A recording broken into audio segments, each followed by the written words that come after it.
শালা সারাদিন দাঁড়া রয়েছি, একটা মক্কেলও পাই না শালার। আচ্ছা কি দান্দা মনে ভালো হইতো না, দেখি ধৈর্য ধরি। চলে হাত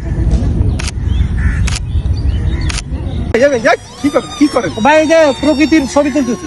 এনে জানেন ছবি তুললে 100 টাকা করে দিতে হয়। কয়টা তুলছেন? 100 টাকা হ্যাঁ, ছবি? 100 করে।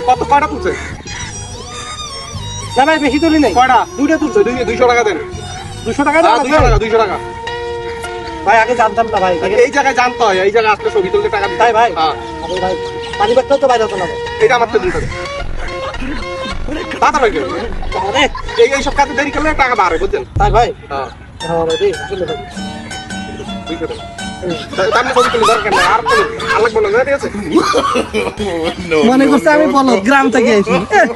আমি ছবি তুলছি 20টা আর মাত্র বলছি 2টা। আমারে বলদ বানাইতে আইছি। আমি বলদ বানাই দিছি। এই ভাই, এই আপনার থেকে কিছু টাকা নিল।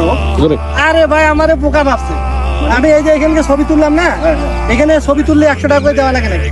ওই যে ওই ভাই বলছে, আমি কিন্তু 20টা ছবি তুলছি। হায় রে, দেখুন কয় কি রে। কোথা গেছেন আপনি? ভাই, আমি রংপুর থেকে আইছি, রংপুর। হায় রে ভাই, আপনার বোকা বানাইতে ছবি তুলতে কোনো টাকা লাগে না। হ্যাঁ, কোনো টাকা লাগে না? লাগে না।